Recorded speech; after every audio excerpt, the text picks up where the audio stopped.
Assalamualaikum warahmatullahi wabarakatuh. Eh, Sebelumnya saya mohon maaf jika mengirimkan video ini telat kepada dosen yang terhormat Bapak Ed Samsudin yang saya hormati. Mohon maaf sebelumnya. Tapi insya Allah saya akan menjelaskan kemampuan yang saya pernah pelajari ataupun yang pernah saya alami di struktur organisasian. Pertama, dalam bentuk organisasi itu pertumbuhan organisasi. Yang dimaksud dengan pertumbuhan organisasi tersebut yaitu ada tahap-tahapnya ataupun daur hidup organisasi. Yang mana daur hidup organisasi sebuah organisasi yang dilalui ataupun melalui dari tahapan-tahapan transisinya, transisi yang berperubahannya dapat diramalkan sebelumnya. Organisasi memiliki daur hidup melalui rangkaian transisi distandarisasikannya pada saat organisasi berkembang dari waktu ke waktunya. Nah, selanjutnya yaitu tahapan siklus hidup organisasi terbagi menjadi beberapa bagian. Yang pertama, tahap kewirausahaan. Yang kedua, tahap kebersamaan. Dan yang ketiga, tahap formasilasi atau berkontrol.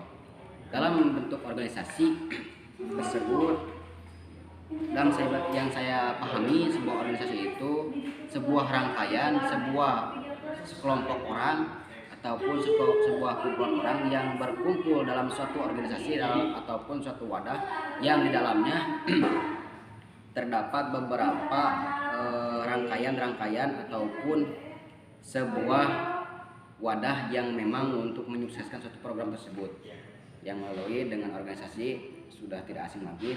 Namun yang kita harus pelajari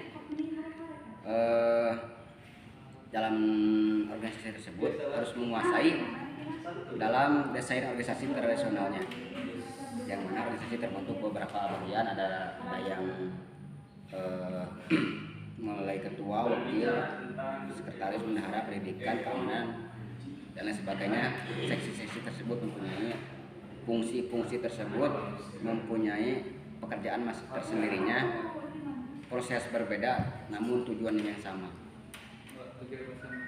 Dalam suatu organisasi itu tidak bisa dikerjakan dengan tersendiri-sendiri, tidak bisa mengerjakan dengan sekemampuan kita, tetapi bekerja sama dalam suatu organisasi itu sangatlah penting dalam suatu keorganisasian, karena dibutuhkan beberapa banyak orang, beberapa banyak pikiran, beberapa banyak pengetahuan yang mungkin beberapa orang, beberapa pengalaman, beberapa kemampuan, beberapa keahlian. Nah, disatukan dalam suatu organisasi supaya keberjalanan mensukseskan suatu program tersebut melalui dengan adanya organisasi.